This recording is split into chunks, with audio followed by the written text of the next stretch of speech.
बिस्मिल्लाहिर्रहमानिर्रहीम, अस्सलामुअलैकुम, सुबह बखैर, खुशामदीद फरा और हमजा की तरफ से। बिल्कुल ऐसे ही है। सवेरे पाकिस्तान में फरा, जुमे का दिन है, जुमातुल मुबारक का रोज़ है, वैसे ही बड़ी बरकतें होती हैं और आज एक अच्छी खबर है, ऐसी अच्छी खबर कि अब सिर्फ बरकतें ही बरकतें होंगी, रहमतें ही रहमतें होंगी, क्योंकि तमाम दरवाजे मस्जिदुल हराम के खोल दिए गए हैं। जो उम्रे का तीसरा मरहला है, ज़ायरीन के लिए अब तमाम दरवाजे खोल दिए गए हैं सऊदी हुकूमत की जानिब से। एक अच्छी खबर मेरे पास भी है, हाँ जी, और वो अच्छी खबर मेरे दिल के बहुत करीब है। इसलिए एक तो मेरा मानना ये है कि पाकिस्तान में बहुत टैलेंट है। पाकिस्तान इतना टैलेंट है, वो जरा नम हो तो ये मिट्टी बड़ी जरखेज है साथी। लेकिन खासतौर पे लियारी को ले लिया जाए, लियारी की फुटबॉल टीम बच्चों की, उसे पूरी दुनिया में कैसे हम एकदम से वी फेल्ट प्राउड। वो बच्चे जिनके पास खेलने के लिए, जिनके पास पहनने के लिए जूते नहीं थे, उन बच्चों ने पूरी दुनिया में खड़े होकर पाकिस्तान का जब झंडा बुलंद किया था, तो ये हमारे लिए भी एक सरबुलंदी की फख्र की बात। सिर्फ लियारी के नाम से खौफजदा हो जाते थे, हमें फिर पता लगा कि भाई उधर इतना टैलेंट मौजूद है। एक और चीज़ भी आपको मालूम है कि 1998 में जो समर ओलंपिक्स हुए थे सियोल में, साउथ कोरिया में, उसमें जो ब्रॉन्ज मेडल विन किया था वो पाकिस्तानी था, एक जो कि लियारी से जिसका ताल्लुक था, सैयद हुसैन शाह। बॉक्सिंग में और बॉक्सिंग में ये पहला ओलंपिक मेडल था जो कि पाकिस्तान के हिस्से में आया, और ये भी लियारी के हिस्से में अच्छा, जितने बॉक्सर्स आते हैं, जैसे आमिर खान अगर आते हैं तो वो लियारी का खास तौर पे जरूर विजिट करते हैं, क्योंकि उस इलाके में ये कोई एक स्किल है, ये जो ना लड़ने का, ये और खास तौर पे बॉक्सिंग क्रेज है वहाँ पे, उसी को अब टैप किया है। उसी के बारे में अब जो एक्टिविटी ऑर्गेनाइज की गई है, ये रेंजर्स ने करवाई है। DG rangers major general Umar Ahmed Bukhari साहब भी वहाँ मौजूद थे, उमर अहमद बुखारी, और वहाँ पर इन्होंने बॉक्सिंग एरिना जो है उसका नाम रखा। अच्छा। और वो एक एरिना बनाया गया और वहाँ पे वो तमाम बच्चे जो कि बॉक्सिंग के शौकीन हैं या उनके अंदर टैलेंट है, उन्हें मौका दिया गया। टैलेंट सामने आएगा, उनके आएगा ना, बिल्कुल आएगा, ये बहुत अच्छा इकदाम है। और इस तरह के इकदाम मुझे लगता है हर शहर, हर इलाके, हर गाँव में होने चाहिए। कहीं कबड्डी के शौकीन बच्चे हैं, कहीं फुटबॉल खेलने वाले बहुत अच्छे हैं, कहीं हमारे यहाँ स्नूकर, हम कितने वर्ल्ड का चैंपियंस हम बन चुके हैं, लेकिन हम उसे नज़रअंदाज करते हैं। लेकिन हैं ऐसे टैलेंट्स जो कि छुपे हुए, हमें उन्हें निकालना भी है, सामने भी लाना है, और ये भी एक अच्छी बात। वैसे तो मैं क्रिकेट लवर हूँ, लेकिन हमारा ध्यान सिर्फ क्रिकेट पे नहीं होना चाहिए है, बाकी जो खेल है वहाँ पर भी ध्यान होना चाहिए। जैसे ये एक्टिविटी क्रिकेट के अलावा बाकी हर चीज़ पे ध्यान होना चाहिए। ये मैं हमजा की, जैसे कहते हैं ना, हमजा की उसमें कह रही हूँ, सिवाय क्रिकेट के हमजा को किसी दुनिया की चीज़ का नहीं पता होता। क्रिकेट और सियासत दो पैशन, क्रिकेट, सियासत, हॉकी, जो चीज़ भी हो उसका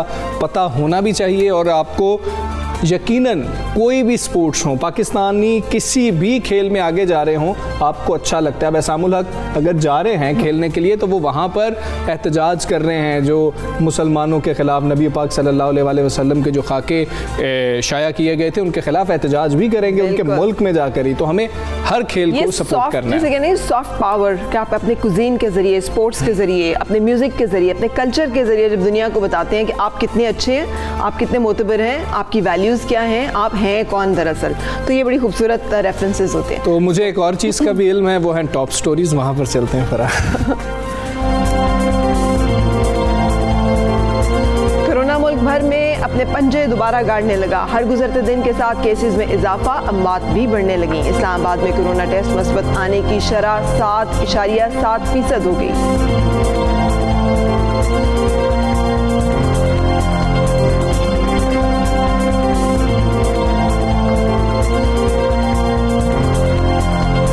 व्हाइट हाउस जो बाइडन से सिर्फ 6 इलेक्टोरल वोट्स के फासले पर रह गया। बाइडन 264 इलेक्टोरल वोट्स के साथ आगे, ट्रंप 214 इलेक्टोरल वोट्स के साथ पीछे।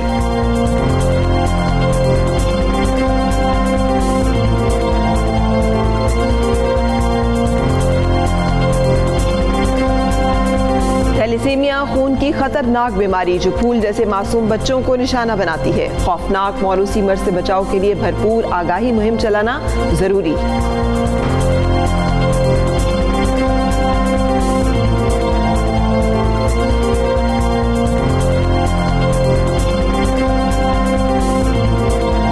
पाकिस्तानी जहां भी हों अपनी सकाफत को नहीं भूलते। बरतानिया में भी पाकिस्तान की तंदूरी चाय के चर्चे, जिसकी लज्जत और महक ने सबको दीवाना बना रखा है।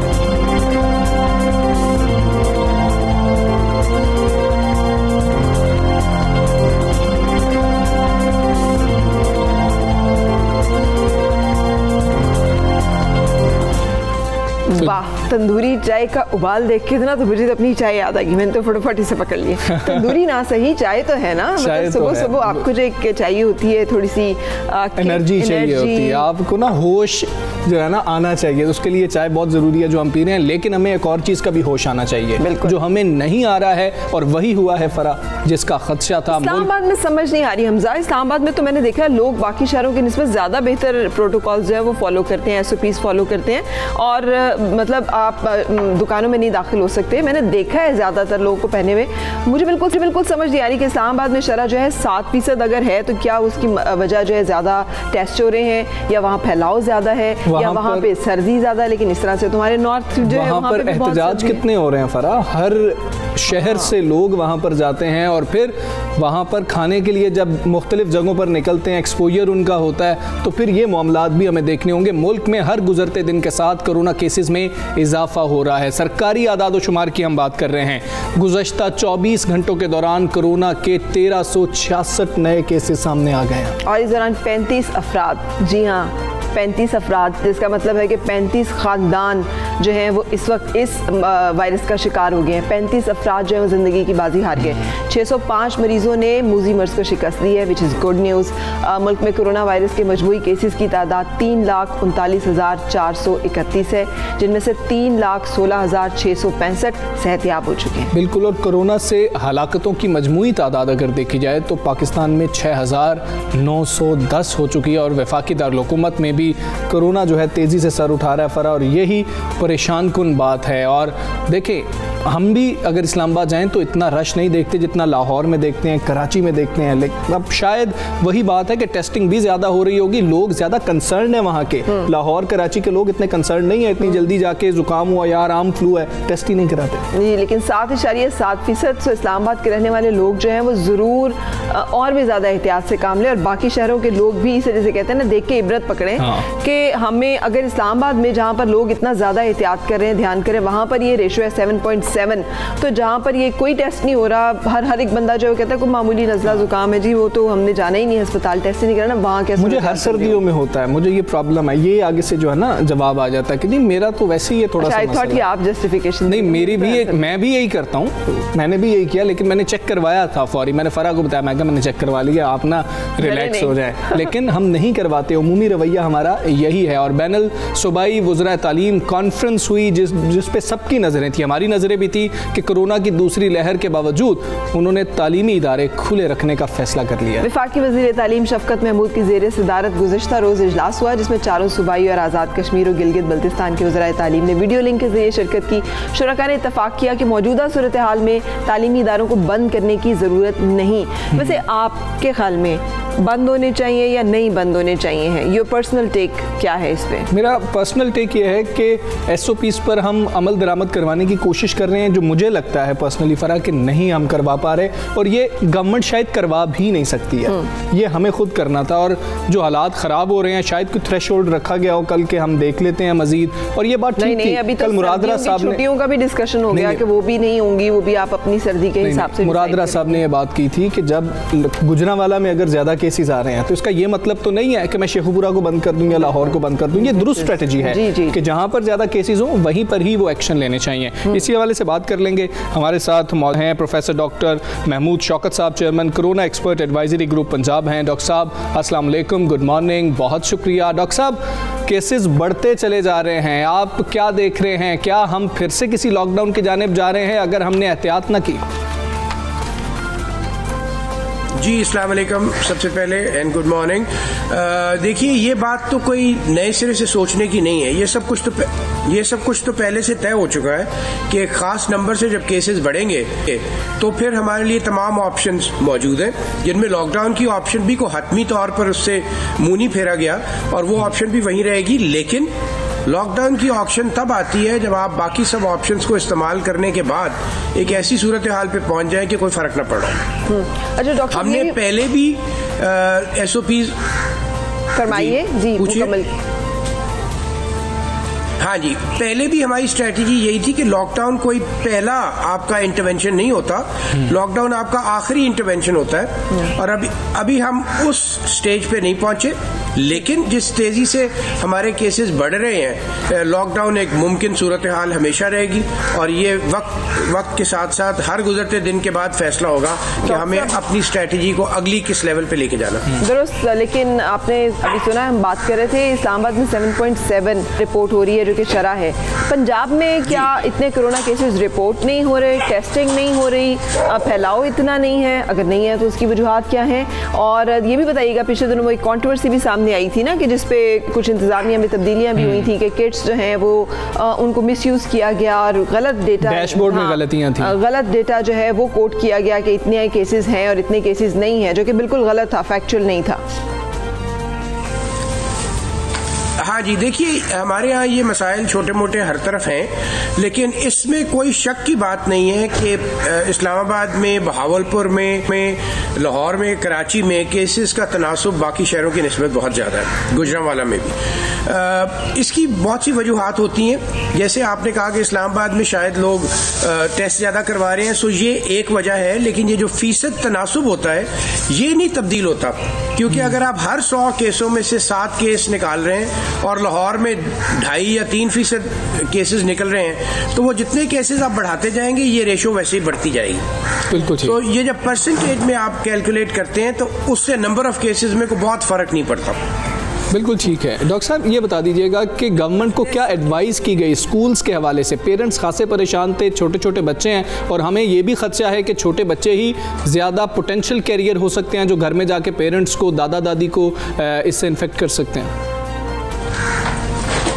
हाँ जी, देखिए हमने इसके लिए बहुत सी तरीक़ाकार वजह किए हुए हैं, जिसमें हमारे एपिडेमियोलॉजिस्ट हैं वो सारे डेटा को रिव्यू करते हैं, फिर हमने मैथमेटिकल मॉडल बनाए हुए हैं, फिर इन बच्चों की जो स्कूलों में पॉजिटिव आते हैं उनकी कॉन्टैक्ट ट्रेसिंग होती है। और मज़े की बात यह है कि जब हमने उन स्कूलों में, उन क्लासेस में उनके इर्द गिर्द के बच्चों को ट्रेस किया और टीचर्स को ट्रेस किया, तो ऐसे स्कूल भी थे जहाँ पे स्कूल का कोई स्टाफ अफेक्टेड नहीं था।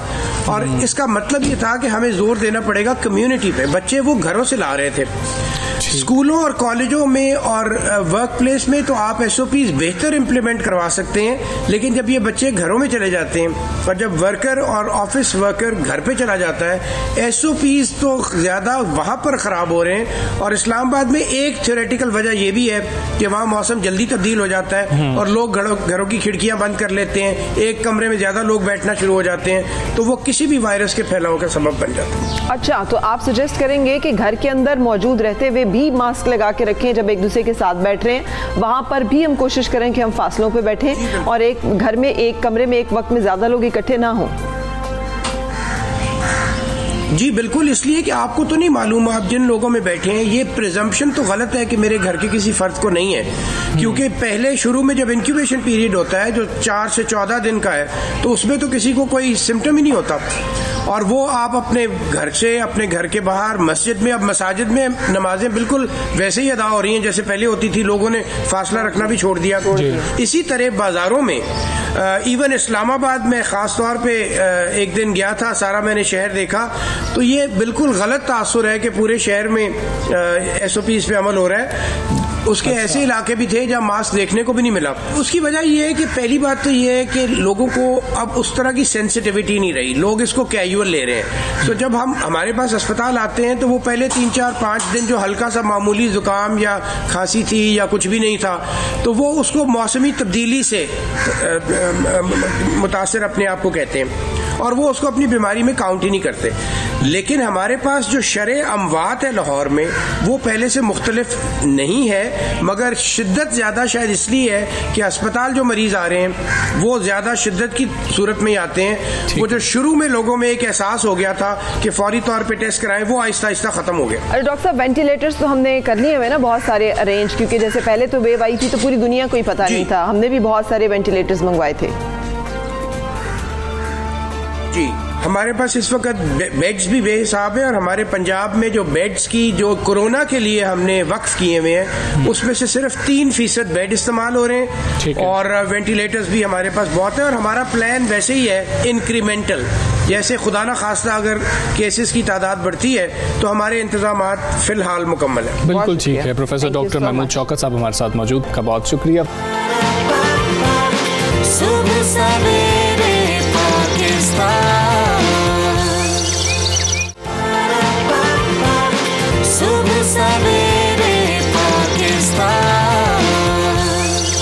आज ना सुबह से मुझे हंसी आ रही है, और वो जब भी मेरे जहन में वो सीन आता है ना तो वो मुझे हंसी आना शुरू हो जाती है। मीम्स बनना शुरू हो गई हैं अब अमेरिका के इलेक्शन को लेके। आपको मालूम है एक बड़े मशहूर शख्स हैं जो कि बिल्कुल ट्रम्प जैसे लगते हैं और वो नकल भी करते हैं। उन्होंने एक मीम बनाई है और उन्होंने उसमें वो ये है कि वो रो रहे हैं, ज़मीन पे लेट रहे हैं, वो कह रहे हैं मैंने नहीं जाना व्हाइट हाउस से, आई विल नॉट गो, ये आई कैन नॉट गो। जज्बात की बेहतरीन तर्जुमानी की है वैसे उन्होंने, और वो मीम आप देखें तो आप भी हंस हंस के जिसे कहते हैं ना बेहाल हो जाएंगे। लेकिन खैर अमेरिका पर हुक्मरानी अब हमें तो जो बाइडन की होती हुई दोनों को नजर आ रही है, लेकिन अभी कुछ भी कहना कबल अज़ वक्त होगा क्योंकि हतमी फैसला नहीं है। सदर ट्रंप और जो बाइडन के दरमियान अभी भी कांटे का मुकाबला जारी है। जो बाइडन 264 इलेक्टोरल वोट्स लेकर व्हाइट हाउस से चंद कदम की दूरी पर रह गए हैं। हाँ, जबकि ट्रंप का जो फासला है वो ज्यादा है, वो 214 वोट पीछे हैं। नताइज का इन्हिसार जो है 4 रियासतों पर है। समझ नहीं आती है 4 का मैजिकल फिगर जो है, हमारे यहाँ भी 4 हल्के थे, उधर भी 4 रियासतें, ये 4 का डिजिट क्यों हुक्मरानी करता है इलेक्शन के ऊपर? खुरम शहजाद से पूछते हैं उधर हालात क्या हैं। सुनने में आ रहा है वहाँ पे फसादात शुरू हो चुके हैं। खुरम बताइएगा अमेरिका में क्या हाल आप देख रहे हैं, कब तक जो है नताइज मुतवक्के हैं, और फसादात के हवाले से बताइएगा। जी बिल्कुल, यहाँ पे जो इम्पोर्टेंट अपडेट है वो जॉर्जिया रियासत की है, जहाँ पे प्रेसिडेंट ट्रंप को वाज़ेह बढ़तरी हासिल थी। अब वो श्रिंक होकर 2000 वोटों पे आ गई है। तो इस वक्त काउंटिंग जारी है जो रियासत जॉर्जिया में। प्रेसिडेंट ट्रंप को वहाँ पे मुश्किलात का सामना हो गया है, और इसी वजह से उन्होंने वहाँ पे भी एक पटिशन दायर कर दी है। रियासत नॉर्थ कैरोलिना वहाँ पे उनको वाज़ेह बढ़तरी है, लेकिन पेंसिल्वेनिया में जहाँ पे उनको 4 लाख वोटों की बढ़तरी थी, अब वो श्रिंक होकर 20,200 वोटों पर आ गई है। तो रियासत पेंसिल्वेनिया जिसके 20 इलेक्टोरल वोट थे, उनको वहाँ पे भी मुश्किलात का सामना है। रियासत नोएडा जिसकी आप अभी बात कर रहे थे, तो उसके नतायज आने में भी 3-4 दिन हो सकता है लग जाएं, क्योंकि रियासत के कानून के मुताबिक उनके पास अगले हफ्ते तक का टाइम है कि वो उसके नतायज दे सके। तो लेकिन लग रहा है कि आज रात को जॉर्जिया में अगर पासा पलट जाता है तो आज रात उसके 16 इलेक्टोरल वोट्स हैं, तो उसको जॉर्जिया अनाउंस हो जाती है तो जो बाइडन के हक में, तो आज रात ही प्रेसिडेंसी को अनाउंस कर देंगे। इस वक्त व्हाइट हाउस के बाहर जो सेलिब्रेशन के लिए लोग इकट्ठे होना शुरू हो गए हैं। सेलिब्रेशन के लिए दूर दूर से लोग आ रहे हैं। म्यूज़िकल इक्विपमेंट्स उन्होंने उठाए हुए हैं, कैंप्स उठाए हुए हैं, वो कैंप लगा के वहाँ पर रहना चाहते हैं। उस वजह से वहाँ पे जो व्हाइट हाउस का जो ईस्ट और जो नॉर्थ का एरिया है, वहाँ पे जो बाइडन के बहुत बड़े हमायती इस वक्त इकट्ठे हैं। जो पुलिस ने और जो इंटेलिजेंस है उसकी जो वहाँ पे प्रेजेंस है, उन्होंने जो प्रेसिडेंट ट्रंप के जो हमायती है उनको साउथ साइड की तरफ भेज दिया है। तो वहाँ पे जो फसादात का जो हदशा था, जो 2 दिन पहले फसादात हुए भी थे, उसको उन्होंने मिटिगेट करने के लिए ये स्ट्रैटेजी की है। लेकिन रियासत जो न्यूयॉर्क के अंदर मैनहट्टन का जो इलाका है, वहाँ पे फसादात हुए, 50 से ज़्यादा लोगों को गिरफ्तार किया गया है उन्हीं राइट्स के दौरान। इसके अलावा रियासत फ्लोरिडा के अंदर इस वक्त बहुत बड़ा एहतजाज किया गया, वहाँ पे भी पुलिस ने काफ़ी वहाँ पे गिरफ्तारियाँ की हैं। रियासत एरिज़ोना जहाँ पे सबसे ज़्यादा इस वक्त टेंशन के इस वक्त सिचुएशन है, उस टेंशन के वजह से इस वक्त Seattle, Florida, Arizona, Washington DC और न्यूयॉर्क के अंदर काफ़ी ज़्यादा टेंशन इस वक्त पाई जा रही है। बहुत शुक्रिया, थैंक यू सो मच।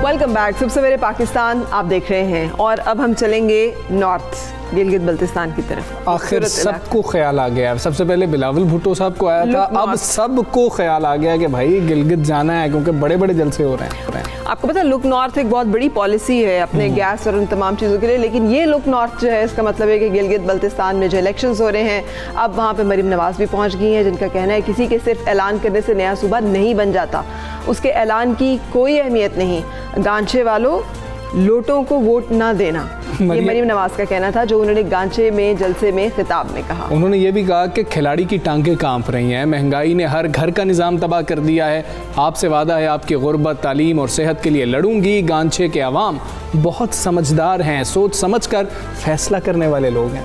बिल्कुल सही। मरीम नवाज के इल्ज़ामात पर मामले खुसूसी बराए इत्तलात पंजाब फिरदौस आशिक ऐवान जो है वो मैदान में आ गई। उन्होंने कहा कि मरीम नवाज दिन में ख्वाब देख रही हैं, और उधर मामले खुसूसी बराए ओवरसीज़ पाकिस्तानी जुल्फी बुखारी भी नवाज शरीफ पर बरस पड़े और कहा हुकूमत की कोशिश है नवाज शरीफ को वापस लाया जाए, साबिक वज़ीर आज़म जिस इलाज के लिए गए वो ख़त्म होने पर ही नहीं आ रहा। उन्होंने कहा कि मीडिया को भी यहाँ पर अपना किरदार अदा करना चाहिए और उनसे ये सवाल करना चाहिए। इसी हवाले से बात कर लेते हैं, वज़ीर आला पंजाब की मुशीर बराए इत्तलात फिरदौस आशिक ऐवान साहिबा हमारे साथ मौजूद हैं। फिरदौस आशिक ऐवान साहिबा अस्सलाम वालेकुम, बहुत शुक्रिया। मरीम नवाज साहिबा ने स्कर्दू में खिताब करते हुए गिलगित बल्तिस्तान को सूबा बनाने का जो हुकूमती वादा है वो तो झूठा करार दिया है, और मुस्लिम लीग नून वोट को इज्जत दो का नारा लगाते हुए मुल्क की सलामती के इदारों से टकरा रही है। क्या ये रुझान मुल्क के लिए आप नुकसानदेह नहीं देख रहे? देखिए, वोट को इज्जत देना और वोटर को इज्जत देना दो मुख्तलिफ चीज़ें हैं, और वोटर को इज्जत जो है आपको अच्छी तरह से पता है कि इनके दौरे इक़्तिदार में जो मुंतखब नुमाइंदे हैं उनको कितनी इज्जत मिलती रही, और ज़िले सुबहानी शहंशाह आलम किसी से भी हाथ मिलाना पसंद नहीं करते थे। वो आमराना सोच के साथ फ़र्द वाहद के फ़ैसले होते थे। तो वोटर को इज़्ज़त दो, वोट को इज़्ज़त दो, ये वो बयानिए हैं जो सारे उनकी ज़ात के मफाद के साथ जुड़े हैं, और आवाम को गुमराह करने के लिए, बेवकूफ़ बनाने के लिए इस किस्म के बयानिए को मरियम बीबी जो लेके चल रही हैं, ये ज़्यादा देर चलेगा नहीं और ना ये आवाम में पजीराई लेगा, क्योंकि पाकिस्तान के अवाम ये समझते हैं कि इन्हें अवाम उस वक्त याद आती है जब ये इक़्तिदार से दूर होते हैं, जब ये इक़्तिदार के मज़े लूट रहे होते हैं, उस वक्त अवाम और अवामी मफाद इनकी तरजीहात नहीं होते, उस वक्त ज़ाती मफाद जो है इनके लिए लाज़िम व मलज़ूम होता है। तो लिहाजा ये अशद ज़रूरी है कि इस वक्त यूनिटी और ब्रदरहुड और बैनुल मज़ाहिब हम मांगी, ये वो चीज़ें हैं जिसकी पाकिस्तान को इस वक्त अशद ज़रूरत है।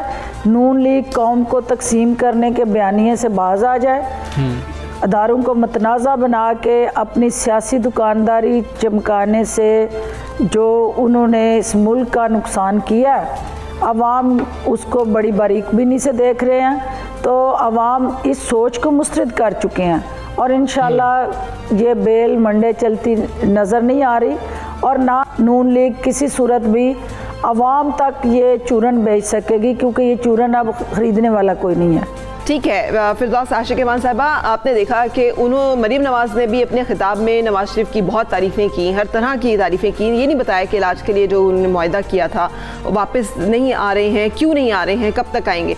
दूसरी तरफ हुकूमत का भी यही है कि आप ये समझते हैं कि नून लीग को ये चाहिए कि वो हाई मॉरल ग्राउंड पे या फिर अदालती मुआहदे की पासदारी करते हुए वापस खुद से आए। आपकी रेट हुकूमत के इक़दामात उसके बारे में भी नहीं वाज़ेह किया जाता कि हुकूमत क्या करेगी, तो दोनों तरफ से इस मामले पर इबाहम क्यों है? देखिए, ये इनको बजाय इसके कि इस सवाल का जवाब दें कि एक हट्टा कट्टा शख्स जो लंदन की सड़कों पे मौज मस्तियाँ करने में मसरूफ़ अमल है, वो पाकिस्तान आने से क्यों कतरा रहा है? वो अगर रूल ऑफ लॉ को मानता है, अगर वो पाकिस्तान के अंदर इंसाफ और कानून के प्रोसेस से गुज़रना चाहता है, तो उसे पाकिस्तान आना चाहिए। पाकिस्तान से बाहर बैठ के पाकिस्तान के कौमी अदारों को टारगेट करना, बैरून मुल्क बैठ के अपने आकाओं को खुश करने के ऐसे बयानिए चलाना जिससे पाकिस्तान की कौमी सलामती कमज़ोर हो या उसकी साख को नुकसान पहुँचे, तो ये सवालों के जवाब उन्हें देने चाहिए कि ऐसी कौन सी चीज़ है जो नवाज शरीफ को पाकिस्तान आने से रोक रही है। तो पाकिस्तान तशरीफ़ लाएँ नवाज शरीफ साहब आप, और कानून आपका मुंतज़िर है, अदालतें आपकी मुंतज़िर हैं, और अगर आप बहुत ही पॉपुलर हैं तो आप समझते हैं कि पाकिस्तान के अवाम आपके बग़ैर बेचैन है, तो ये बेचैनी आपकी तरफ से भी होनी चाहिए थी। आप आए अपने पाकिस्तान के अवाम में और यहाँ आके सियासत करें। लंदन बैठ के कारोबार तो आप करते रहे, अब लंदन बैठ के सियासत करने का जो आपका मूड है वो अवाम मुस्तरद कर चुके हैं, और अपना कारोबार भी पाकिस्तान लाएं, अपने अहलो याल भी पाकिस्तान लाएं, और फिर अपनी सियासी दुकान भी पाकिस्तान लाएं। वो आपने लंदन खोली है और कारोबार वहाँ खोले हुए हैं, अहलो याल पूरे का पूरा जंजाल पूरा लंदन बैठाया हुआ है। तो सियासत आप पाकिस्तान में कर रहे हैं, ये हरकतें आपको ज़ेब नहीं देती हैं। आप वापस आएँ, कानून का सामना करें, अदालतों का सामना करें, और आइन और कानून की अदालत में सुरखरू हूँ। अगर वो आपको सुरखरू करते हैं तो आए फिर पाकिस्तान के अवाम की अदालत में आए इलेक्शन के ज़रिए। ये जो चोर दरवाजे ढूंढ रहे हैं आप बाहर बैठ के, इससे आपकी दाल नहीं गलने वाली। और अवाम को गुमराह ना करें, पाकिस्तान को कमज़ोर ना करें। पाकिस्तान के कौमी इदारों के हवाले से ये जो हिंदुस्तान का बयानिया है उसको आप ना लेके चलें, क्योंकि ये पाकिस्तान के 22 करोड़ अवाम की तौहीन है। क्योंकि पाकिस्तान का 22 करोड़ अवाम जो है वो हर बच्चा बूढ़ा जवान सिपाही है, और ये सीसा पलाई दीवार हैं जिनको आप नहीं गिरा सकते और ना हिला सकते हैं। तो बेहतर है कि आप अपने सोच को बदलें, अपने ज़हन को बदलें, अपने अज़ाइम को बदलें, और पाकिस्तान है। और यहाँ साहिबा बहुत शुक्रिया। मुझे ना इस सारी सिचुएशन में माफ़ कीजिएगा, लेकिन मुझे ऐसे आपने लड़ाई देखी है कभी जिसमें दो, एक को इधर से खींच रहे होते, दूसरे को उधर से खींच रहे होते, कहता आओ फिर इधर, दूसरा कहता नहीं तुम आओ इधर, लड़ना नहीं कोई आने के लिए नहीं तैयार नहीं होता, और एक दूसरे को लेकिन ललकार ऐसे रहे होते हैं जैसे बहुत वो है। नवाज शरीफ को वापस आना चाहिए और हुकूमत को उनको वापस लाना चाहिए। एक लड़ाई होती है ना फराक कि मुझे छोड़ दो, मैं लड़ने कहना मेरे ना छड़ेगी किधर मैं लड़ी ना पाऊं। तो ये वो वाली सिचुएशन जो है वो हमें इस इशू के ऊपर दिखाई देती है। सुबह सवेरे पाकिस्तान, सुबह सवेरे पाकिस्तान। एक बहुत अफसोसनाक इशू है पाकिस्तान में ये इशू और ये बीमारी और इसका फैलाव बहुत ज़्यादा है। उसकी वजह ये है कि हम इसके बारे में आगाही नहीं रखते। थैलेसीमिया खून की ख़तरनाक बीमारी है जो बच्चों को निशाना बनाती है। थैलेसीमिया के शिकार अफराद हैं सारी ज़िंदगी इसका मुकाबला करते हैं और सारी ज़िंदगी जिसे कहते हैं ना कतरा कतरा जीते और मरते हैं, इसलिए कि खून की इतनी ज़रूरत पड़ती है इन्हें वक्तन फ़वक्तन, जो कि मुश्किल है। और तिबी माहिरीन के मुताबिक पाकिस्तान में पाई जाने वाली सबसे आम मौरूसी बीमारी है और जिसमें मुब्तला अफराद की तादाद 1 करोड़ से भी ज़ायद हो सकती है। हर साल मुल्क में पैदा होने वाले बच्चों में कमोबेश 6000 थैलेसीमिया ज़दा बच्चे होते हैं। उनमें से लगभग 60 से 70% बच्चे 10 बरस की उम्र तक मर जाते हैं और ज़िंदा रहने वाले बच्चों को वक्फे से नए खून की ज़रूरत होती है। और नेशनल थैलेसीमिया डे जो है वो 8 नवंबर को मनाया जा रहा है। 2 इक़साम है, मेजर और माइनर। माइनर का मतलब ये है कि वो उतना ज़्यादा सामने ज़ाहिर नहीं आएगा। मेजर का मतलब है कि वो अपनी पूरी अलामात के साथ जो है वो सामने आ जाएगा। बुनियादी वजह ख़ानदान में शादियाँ करने का रुझान है, जो कि बहुत सारे तिबी माहिरीन के समझाने के बावजूद ख़त्म नहीं हो रहा। बाकी की इन्फॉर्मेशन हम डॉक्टर साहिबा से लेंगे जो कि हमारे साथ हैं इस वक्त। प्रिवेंशन प्रोजेक्ट के साथ ताल्लुक़ है, उनका प्रोजेक्ट डायरेक्टर है प्रोफेसर डॉक्टर शबनम बशीर साहिबा। Thank you very much for joining अस। मुझे बताइएगा कि हम तो इसके बारे में जो हमारी नॉलेज और इन्फॉर्मेशन है वो दे रहे हैं, बुनियादी वजूहात थैलेसीमिया के फैलाव की। ये बीमारी क्या है? एक्चुअली जो थैलेसीमिया, जैसे फरा ने भी बताया कि ये एक मौरूसी बीमारी है और इसमें ये कि जो खून है वो नहीं बन पाता। तो जब खून का एक जो इम्पॉर्टेंट कंपोनेंट है हीमोग्लोबिन, वो उसका स्ट्रक्चर है अल्फ़ा बीटा जीन, उसके ग्लोबिन चेन्स होती हैं। अल्फ़ा ना बने तो अल्फ़ा थैलेसीमिया, बीटा ना बने तो बीटा थैलेसीमिया। हमारे यहाँ अल्फ़ा की इतनी प्रॉब्लम नहीं है, हमारे यहाँ बीटा थैलेसीमिया की बहुत ज़्यादा प्रॉब्लम है। अच्छा। तो ये जिस वक्त ये होता है कि ये जो मुतासरा पेरेंट्स होते हैं उनसे बच्चों के अंदर मुंतकिल होती है। पेरेंट्स वो लोग होते हैं जो उमूमन कैरियर्स होते हैं, जैसे इन्होंने कहा कि वो माइनर होते हैं, कैरियर होते हैं। ये मैं थोड़ा सा एक्सप्लेन कर दूं कि जो कैरियर्स होते हैं वो ये 2 जीन्स होते हैं। अगर डिफेक्ट एक जीन के ऊपर हो तो वो कैरियर्स होते हैं। उनका जो नॉर्मल जीन है वो इतनी हीमोग्लोबिन बना लेता है कि वो जो उसका हामिल शख्स कैरियर है या माइनर है या ट्रेट है वो अदरवाइज़ बिल्कुल नॉर्मल हीमोग्लोबिन के साथ ज़िंदा रहता है। इसी वजह से हमारी जनरल पॉपुलेशन में अगर हम 100 लोगों को स्क्रीन करें तो उनमें से 5 या 6 कैरियर निकल आते हैं, अदरवाइज़ उनको पता भी नहीं होता कि वो कैरियर है। लेकिन डॉक्टर साहब लीथल तो ये तब होता है जब एक तरफ से भी जीन्स आ जाए, दूसरी तरफ से भी आ जाए और वो दोनों एक मासूम बच्चे में इकट्ठे हो जाए जिसकी कोई गलती नहीं है, लेकिन माँ बाप ने चूंकि टेस्ट नहीं करवाया हुआ था। बिल्कुल ऐसे ही है, बिल्कुल आप सही कह रही हैं। बिल्कुल इसी तरह ये है कि जब 2 कैरियर्स आपस में शादी करते हैं तो हर हमल में 25% प्रोबेबिलिटी है कि जो गलत जीन्स है माँ से भी और बाप से भी, वो जिस बच्चे में जाएंगे वो थैलेसीमिया मेजर का बच्चा होगा।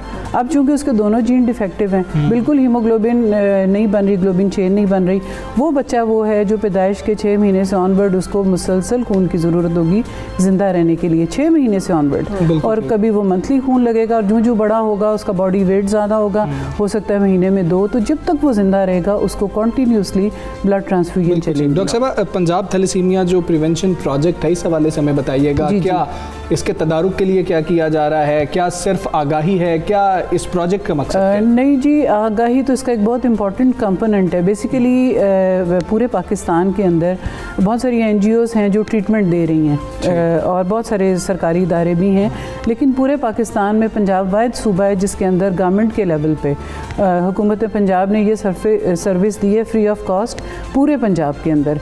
तो इसमें ये है कि ये प्रिवेंशन का इदारा है। ये 2009 में प्रोफेसर यास्मीन राशिद जो भी हमारी हेल्थ मिनिस्टर हैं उन्होंने इसको लेडी वेलिंगटन में स्टार्ट किया था।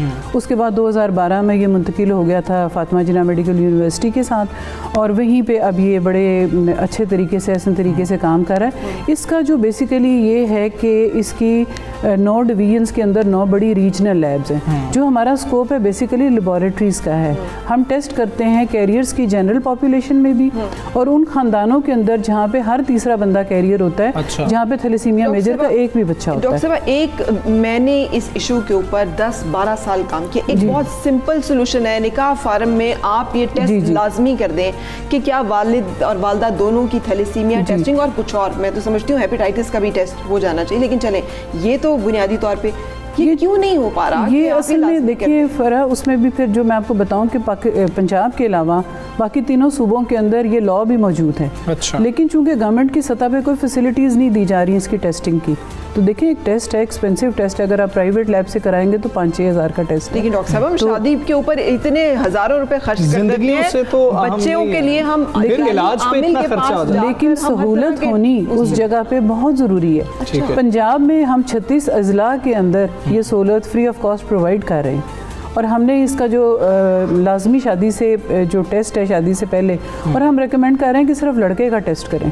क्योंकि इस इक्वेशन को कंप्लीट करने में लड़के और लड़की दोनों का कैरियर होना ज़रूरी होता है। अगर हम लड़के को टेस्ट करें वो नॉन कैरियर निकल आता है तो हमें लड़की को टेस्ट भी करने की ज़रूरत है, और अगर लड़का कैरियर निकलेगा तो उसी सूरत में हम लड़की को टेस्ट करेंगे। तो ये ईरान का मॉडल है जो हम लेके चले। हमने प्रपोज करके कैबिनेट में इसकी समरी भिजवा दी हुई है, कुछ ही दिनों में ये आया चाहता है। लेकिन देखें हमारे यहाँ तो सीट बेल्ट पहनने का भी कानून है, लाइन तोड़ने का भी कानून है, लेकिन जब तक आप उसकी इम्प्लीमेंटेशन नहीं होगी। लेकिन अगर ये निकाह फॉर्म पे दर्ज होगी ना और उसके बगैर यूनियन काउंसिल रजिस्टर नहीं करेगी और वो निकाह जो वो किसी सूरत नाड्रा में नहीं हो सकेगा और आपका एक खानदानी नंबर नहीं बन सकेगा और बच्चों की भी रजिस्ट्रेशन नहीं हो सकेगी, तो मुझे यकीन है कि ये बिल्कुल इसी तरह इन्हीं लाइंस पे हम सोच रहे हैं। बिल्कुल सही डायरेक्शन में बात कर रही हैं और इसके लिए हमने बहुत सारे उलमा को इकट्ठा करके उनसे भी मशावरत की थी कि इसकी क्या इम्प्लीकेशन है। ये तो एक एस्पेक्ट है पंजाब थैलेसीमिया प्रिवेंशन प्रोग्राम का कि हम कैरियर स्क्रीनिंग करें और पहले से उनको बताएं कि जेनेटिक काउंसलिंग दें कि इसका कैरियर 2 कैरियर होने का क्या मतलब है। तो दूसरा उसके अलावा हमारा जो मेन काम है वो उन फैमिलीज़ के अंदर है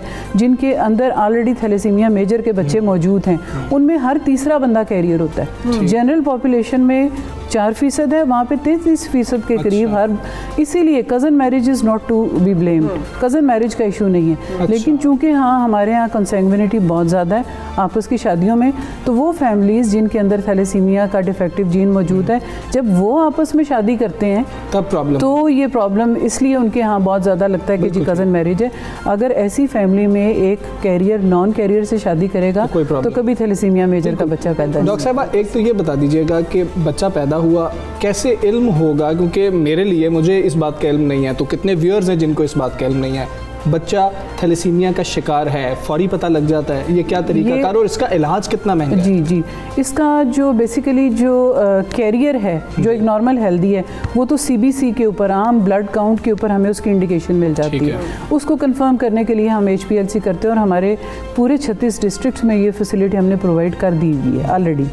तो जो आप कह रहे हैं थैलेसीमिया मेजर का बच्चा है, वो 6 महीने तक तो बाय एंड लार्ज नॉर्मल रहता है, लेकिन जब उसकी हीमोग्लोबिन कन्वर्ट हो रही है अडल्ट हीमोग्लोबिन में, उस वक्त ये प्रॉब्लम सामने आती है।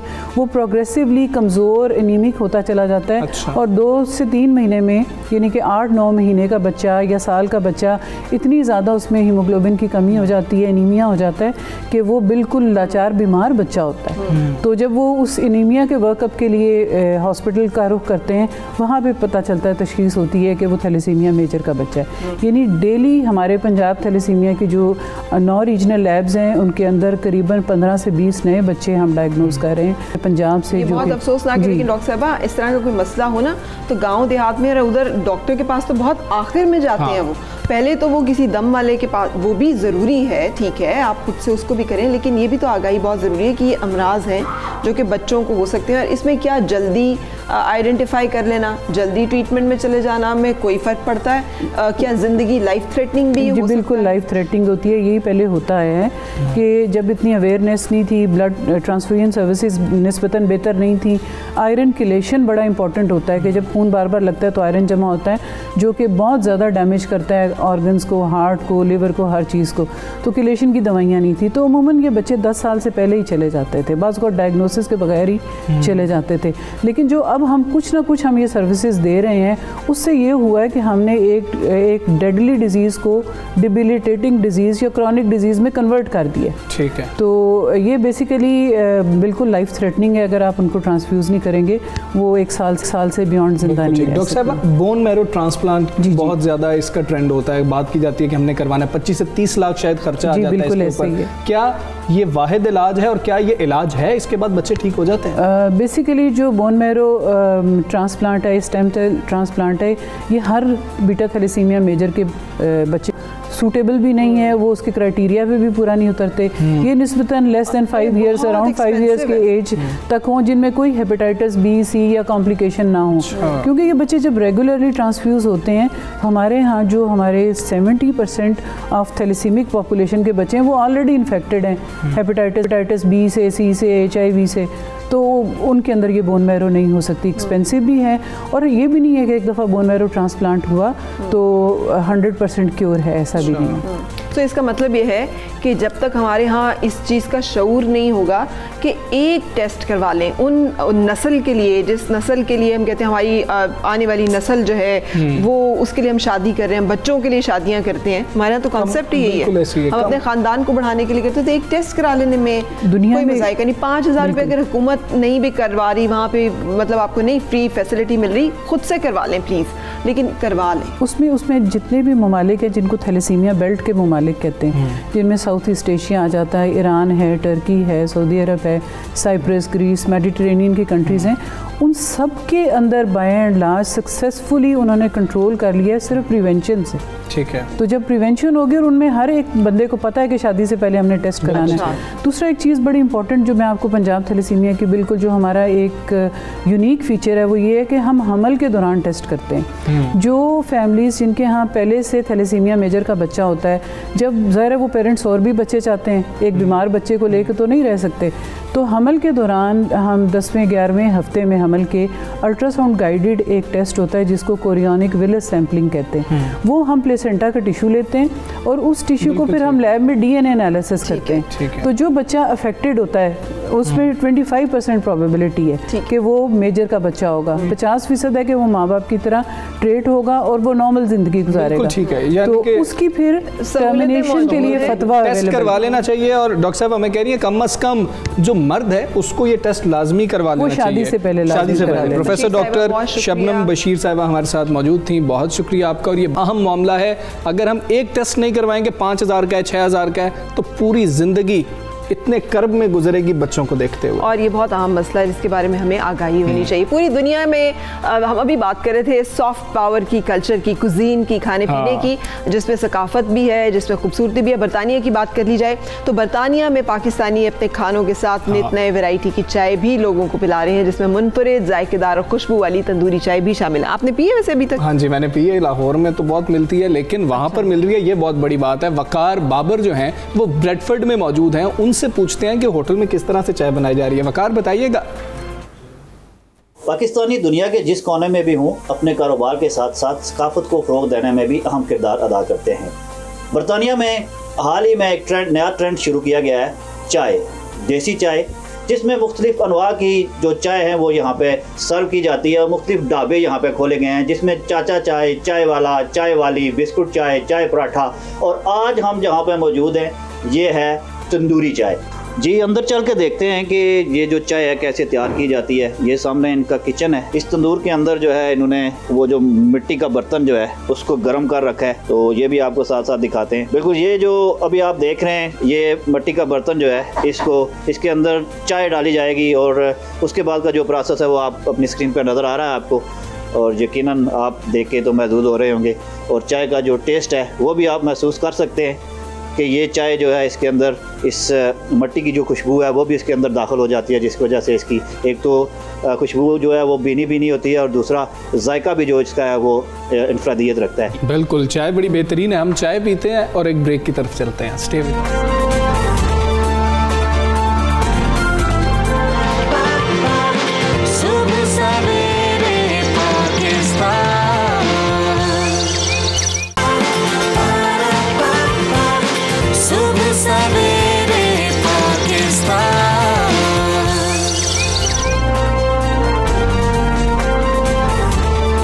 वेलकम बैक, सुबह सवेरे पाकिस्तान आप देख रहे हैं। और हम ब्रेक से पहले चाय पिलवा रहे थे अपने तमाम देखने वालों को, तंदूरी चाय। और मुझे याद आ रहा था जब गांव देहात थे ना और लकड़ी की आग पे इसी तरह मिट्टी के बर्तन में चाय बनती थी, तो तब हमें शहरी होने का शौक था। तब हमें इम्पोर्टेड कप्स चाहिए थे, तब हमें बहुत फिनिश के साथ चाय चाहिए थी। हाँ, अब जब वो हो गया तो अब हमें तंदूरी चाय चाहिए, मटके लगा के, तंदूर लगा के। सो इंसान जो है हर हाल में जो नहीं होता उसके लिए कोशा रहता है। So if you are living in a village और आपके पास अभी भी ये चीज़ें हैं तो यकीन करें दुनिया तरस रही है, ये नेमत है। और अब हम चलेंगे किधर पर? टॉप स्टोरीज की जानिब। हुकूमत का कंस्ट्रक्शन पैकेज काम कर गया। अक्टूबर 2020 में सीमेंट की फरोख्त का नया रिकॉर्ड कायम। सीमेंट की एक्सपोर्ट 11.58% इजाफे से 8,75,266 टन रही। दरियाए सिंध में नायाब नस्ल की डॉल्फिन की हिलाकत के जिम्मेदार माहीगीर को गिरफ्तार कर लिया गया। मुलजिम ने रास्ता भटक कर आई हुई इंडस डॉल्फिन को नहर से निकाल कर जश्न मनाया। वीडियो सोशल मीडिया पर वायरल हो गई। इलाही रियासत की जानिब हुकूमत खैबर पख्तूनख्वा का बड़ा इकदाम। 18 अरब रुपए का मुल्क का पहला हेल्थ इंश्योरेंस मनसूबा मुतारिफ। खैबर पख्तूनख्वा के मुस्तकिल रिहायशी फी खानदान सालाना 10 लाख रुपए तक का इलाज करवा सकेंगे। और मरी जाने के शौकीन सियाहों के लिए खुशखबरी। वफाकी वजीर का मरी जाने के लिए इलेक्ट्रिक ट्रेन चलाने का ऐलान। मंसूबे से सियाहत और सफ़र का मंजर यकसर तब्दील हो जाएगा। जी जनाब, ये फरा बात सामने आ रही है और अच्छी खबर यह है कि हुकूमत ने जो कंस्ट्रक्शन पैकेज का ऐलान किया था ना वो कुछ काम करता हुआ नजर आ रहा है। अक्टूबर 2020 में सीमेंट की फरोख्त का नया रिकॉर्ड कायम हो गया। बिल्कुल सही, और ये नज़र भी आ रहा है बहुत सारी कंस्ट्रक्शन भी अगर आप देखें ना अपने इर्द गिर्द तो हो रही है। अक्टूबर में सीमेंट की मजमूई फरोख्त 57,35,000 टन रही, जिसमें मुकामी खपत और एक्सपोर्ट के आदाद शुमार भी शामिल हैं। और सीमेंट की अगर मकामी खपत की बात की जाए तो अक्टूबर में 15.83% बढ़कर 48,59,000 टन रही है।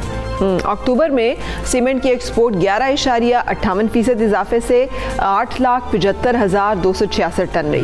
रवा माली साल के पहले 4 माह में सीमेंट की मुकामी फरोख्त में 17.94% इजाफा हुआ और मजमूई फरोख्त जो है 1,57,00,000 टन तक जा पहुंची। और इन 4 माह में सीमेंट की बरामदात में 29% इजाफा हुआ है। यूं एक्सपोर्ट जो है वो 36,17,000 टन तक पहुंच गई हैं और सीमेंट की रिकॉर्ड सेल से जाहिर हो रहा है कि वज़ीर आज़म के कंस्ट्रक्शन पैकेज की वजह से तरक्याती जो काम हैं वो तेज़ी से जारी हैं, जिसके बाद उम्मीद की जा रही है कि मुस्तकबिल में दीगर सेक्टर्स में भी तरक्की होगी और लोगों को रोज़गार मिलेगा। जैसे कि अभी सनतों को बहुत सारे मरात और पैकेजेस दिए गए हैं। ये पहली इंडस्ट्री थी कंस्ट्रक्शन इंडस्ट्री जिसको कि मरात दी गई थी, पैकेजेस दिए गए थे और उसके बाद बाकी सनतों को भी अब बिजली के रिबेट्स और बिल्स में मरात दी गई हैं। सो इंशाल्लाह वहाँ पे भी रिजल्ट्स देखने को मिलेंगे। चेयरमैन आबाद मोहसिन शाहानी हमारे साथ हैं, उनसे सवाल से फरमाइएगा sir.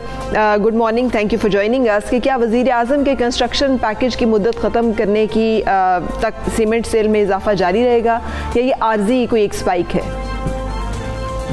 Thank you very much. ऐसा नहीं है, मैं समझता हूँ कि आने वाले वक्तों में अभी और मज़ीद कंस्ट्रक्शन होनी है। अभी तो एक स्पीड में हमारे तकरीबन 300-350-400 प्रोजेक्ट अभी पेंडिंग है जो अप्रूवल रजीम में है। तो आने वाला वक्त होगा कि मेरे ख्याल से जो अपनी फुल प्रोडक्शन में सारी सीमेंट फैक्ट्रीज काम करेगी, स्टील फैक्ट्रीज काम करेंगी, टाइल्स फैक्ट्रीज काम करेगी, तो ये शॉर्टफॉल होगा। मतलब इस तरीके से एक्टिविटीज़ होनी है। बेसिकली एक विजन है प्राइम मिनिस्टर का जो 50 लाख घरों का जो विजन है वो वर्ल्ड बैंक से 12 मिलियन घरों की शॉर्टफॉल है ऑल ओवर पाकिस्तान, जो स्लम्स में और कच्ची आबादी में रहते हैं। ये वो लोग हैं जो बिलो द लेवल्स रहते हैं और प्राइम मिनिस्टर का विजन है कि लो कास्ट हाउसिंग प्रमोट हो। लो कास्ट हाउसिंग में हम कोई 20-25 लाख रुपए का घर लोगों को दे सके और उसमें भी फाइनेंसिंग हो 18 लाख रुपए की, 2-3 लाख रुपए अगर आदमी देगा और गवर्नमेंट उसको 3 लाख रुपए सब्सिडाइज करेगी, अपने पैसे खुद देगी। तो मैं समझता हूँ कि ये वो सोच है प्राइम मिनिस्टर की कि आने वाले वक्तों में जो गरीब लोग कभी सोच भी नहीं सकते थे उनका घर होगा, वो शुरू हो जाएगा। अभी लो कास्ट हाउसिंग शुरू नहीं हुई है। आई थिंक 2-3-4 प्रोजेक्ट अभी पाइपलाइन में है और आने वाले ऐसे सैकड़ों प्रोजेक्ट है। तो उसके बाद नंबर हर प्रोजेक्ट को 3-4 हज़ार 5,000 हाउसेज है, तो वो बहुत बड़ा एक एक्टिविटीज अभी जनरेट होनी है। जी ठीक है। मोहसिन शेखानी साहब ये बता दीजिएगा इस वक्त ज़्यादा कंस्ट्रक्शन किस शोबे के अंदर हो रही है? क्या ये सनतें लग रही हैं या कमर्शियल प्लाजे बन रहे हैं या लोग घर तामीर कर रहे हैं? देखिए अभी तो मेरे ख्याल से सबसे ज़्यादा हाउसिंग जो रिहायशी है प्रोजेक्ट्स, कमर्शियल प्रोजेक्ट्स हैं जो मिक्स यूज जिसको हम कहते हैं, जिसमें नीचे कमर्शियल ऊपर हाउसिंग होती है, वो ज़्यादा एक्टिव है। और हाउसिंग सोसाइटीज़ जो आप वहाँ कहते हैं वो बेसिकली एक वो प्रोजेक्ट्स काफ़ी एक्टिव हैं जो टाउन हाउसेज के हैं। तो ये 2 प्रोजेक्ट बहुत ज़्यादा एक्टिव है इस वक्त और आने वाले वक्तों में लो कास्ट हाउसिंग जो होनी है तो वो बहुत बड़ा मतलब साइज़ है।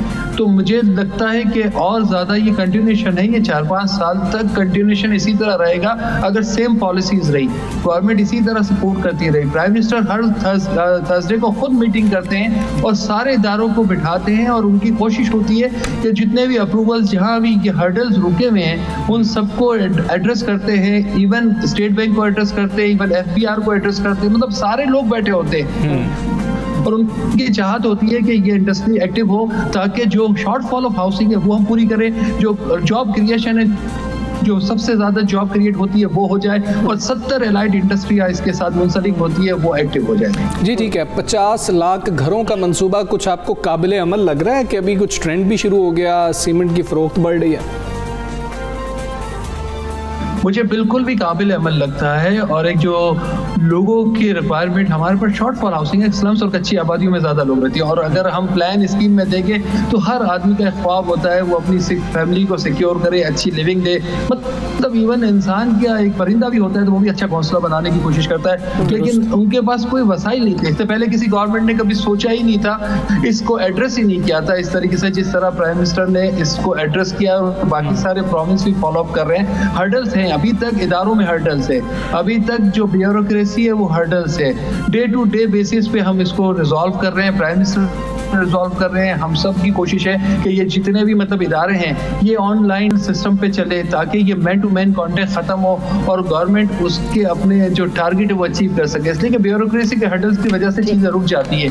ये बहुत इंपॉर्टेंट है कि उसको हम उस लाइन पे ले आए, पूरे सिस्टम्स को हमारे डिजिटलाइजेशन करें, पूरा सिस्टम हमारे लोगों के हाथों में ना हो। एक आम आदमी की रसाई ऑनलाइन हर चीज़ वो कर सके जैसे पूरी दुनिया में होता है, तभी आपका चेंज आएगा। ये बिल्कुल मोहसिन शेखानी साहब बहुत शुक्रिया। साबिक चेयरमैन आबाद हमसे बातचीत कर रहे थे कंस्ट्रक्शन एक्ट में जो इकदाम किए हैं हुकूमत ने और उसका जो रिस्पॉन्स आ रहा है उस हवाले से उन्होंने हमें आगाह किया।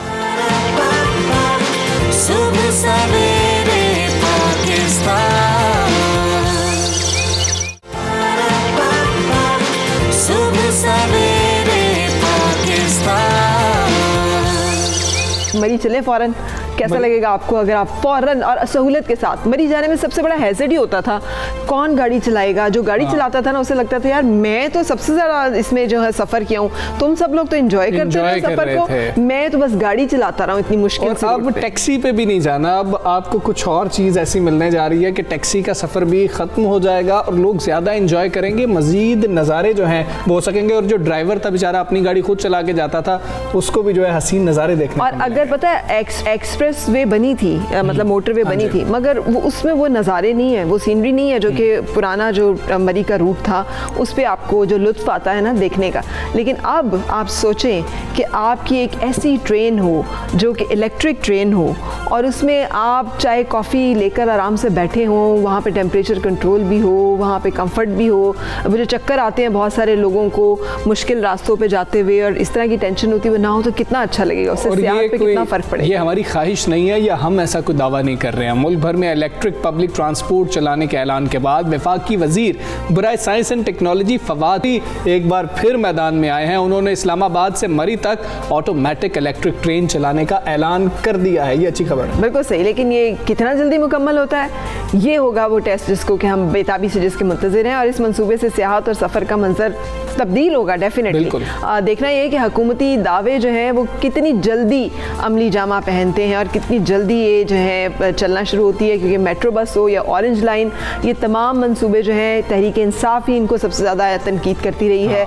जबकि खैबर पख्तूनख्वा में हुकूमत का अपना मेट्रो बस तवील मंसूबा जो है वो तवील ताख़ीर और बहुत सी बेज़ाब्तियों के बाद शुरू भी हुआ है तो थोड़ी थोड़ी देर के बाद रुक जाता है। प्रॉब्लम्स आ रही हैं, लेकिन अब तहरीक इंसाफ की जो गवर्नमेंट है वो खुद ही ऐसे मंसूबों के ऐलानात कर रही है। इस पर शायद ये कहना बेजा ना होगा कि देर आयद दुरुस्त आयद। बात कर लेते हैं वफाकी वजीर बराए science and technology Fawad Chaudhry साहब हमारे साथ मौजूद हैं। फवाद चौधरी साहब अस्सलाम वालेकुम। फवाद चौधरी साहब, मरी इस्लामाबाद इलेक्ट्रिक ट्रेन के मुजव्वज़ा मंसूबे के हवाले से कुछ तफसील बता दें, क्यों ज़रूरत महसूस हुई उसकी और क्या नताइज हासिल करना मकसूद है?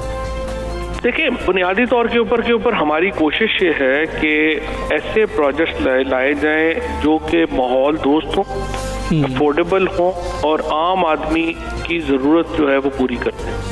अब ये जो पब्लिक ट्रांसपोर्ट है ये बड़ी इंपॉर्टेंट है, लेकिन जिस तरह से आपने देखा कि जो इन्होंने ट्रेन बनाई लाहौर में वो बड़ी लग्जरी ट्रेन उन्होंने बना दी, उसकी प्लानिंग नहीं थी, उसके कुछ वो पीछे कुछ नहीं था, उसकी फिजिबिलिटी नहीं थी। अब ये जो हम प्रोजेक्ट लाना चाह रहे हैं ये हम मॉडर्न ट्रेन टेक्नोलॉजीज में जाना चाहते हैं, जिसमें जो इस्लामाबाद एयरपोर्ट है वहाँ से लेकर के मरी तक हम ये इलेक्ट्रिक ट्रेन जो है वो ला रहे हैं जो ड्राइवरलेस होगी।